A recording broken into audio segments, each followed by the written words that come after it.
Hey everyone, and welcome. Today we're diving into a topic that really touches all of our lives, mental health. We're going to get super clear on what a mental disorder actually is, take a look at what's going on behind the scenes, and explore the real-world strategies from our own lives all the way up to the global stage that are making a huge difference. I want to start with a number, just so we can all grasp the sheer scale of this. 970 million. Wow. That's how many people right now are living with a mental disorder around the globe. To put that in perspective, that's nearly 1 out of every 8 people on the entire planet. So yeah, this is not some niche issue. It's a fundamental part of our shared human experience. So here's our game plan for breaking this all down. First, we're going to define what we're actually talking about. Then we'll explore the huge spectrum of different conditions. After that, we'll dig into their causes and learn the warning signs to look out for. From there, we'll walk through how diagnosis and treatment work before zooming out to see some really inspiring global strategies that are promoting wellness for everybody. Okay, first things first, what exactly is a mental disorder? Getting this definition right from the get-go is the foundation for everything else we're about to explore. This is so important. A mental health disorder is a recognized, diagnosable health condition. I want you to think of it in the same way you'd think about diabetes or heart disease. It's about significant changes in a person's emotions, their thinking, or their behavior that cause real distress and can get in the way of daily life. Simply put, this is not about choice, it's about health. And that brings up a really critical difference. See, everyone has mental health. That's our general state of well-being. And of course, it goes up and down. A mental disorder, on the other hand, is a specific, diagnosable condition that causes persistent distress. You can absolutely have poor mental health without having a disorder, just like it's totally possible to manage a disorder and live a full, amazing life. It's just as crucial to be clear about what these disorders are not. They are not a sign of personal weakness. They're not a flaw in someone's character. They are not the same as the everyday stress or sadness we all feel from time to time. And no, they are not just caused by bad parenting. Getting past these incredibly harmful stigmas is absolutely essential. So, what does this all actually look like in practice?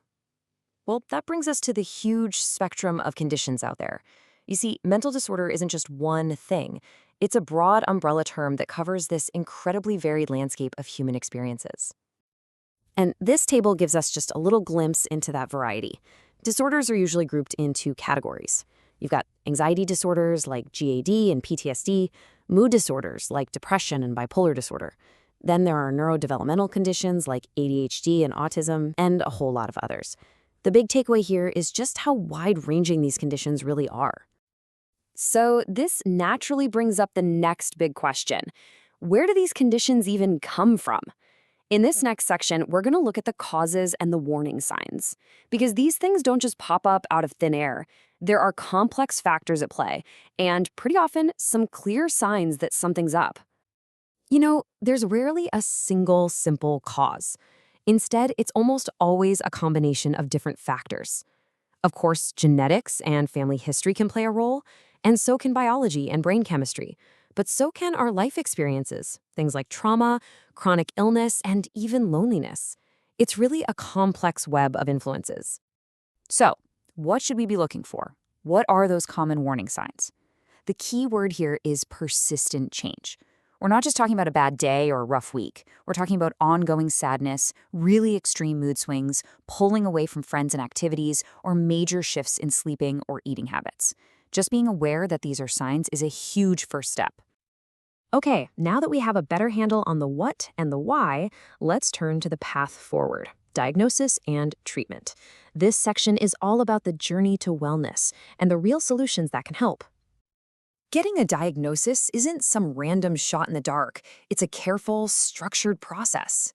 It usually starts with a physical exam, just to make sure something else isn't causing the symptoms. Then that's followed by a psychological evaluation, which is really just a conversation with a professional. And finally, they use standardized criteria to make sure the diagnosis is accurate and consistent. And where do those standardized criteria come from? Well, they come from these two main manuals, the DSM-5 from the American Psychiatric Association and the ICD-11 from the World Health Organization. You can think of them as the comprehensive guidebooks that professionals all over the world use, so they're all speaking the same language when it comes to diagnosis. Now, when it comes to treatment, there is absolutely no one-size-fits-all solution. It's much better to think of it like a toolbox.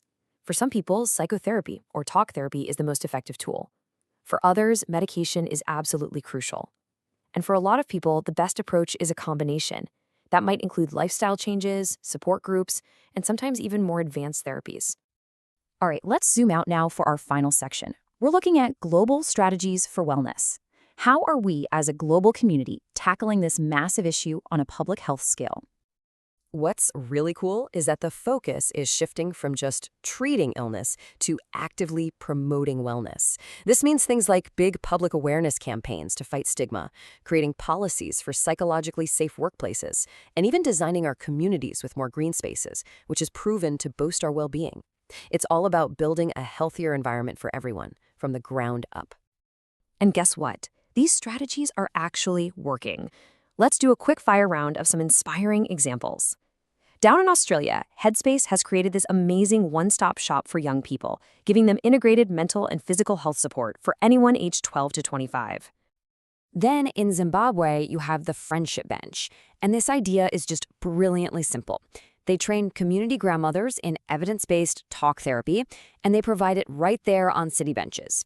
This makes essential care super accessible and destigmatized for thousands of people. Over in England, the Time to Change campaign has made huge strides in cutting down mental health discrimination just by encouraging people to talk openly and share their stories. And finally, there's mental health first aid. This started in Australia, but has become a global movement. It literally trains everyday people, like you and me, on how to provide that initial help to someone who's going through a mental health crisis. So, after seeing the definitions, the causes, the treatments, and all these incredible global strategies, we're left with one final, really crucial question. How can we, in our own lives, in our own neighborhoods, help build communities that truly support mental well-being for everyone? That's the challenge and the opportunity ahead for all of us. Thanks for watching.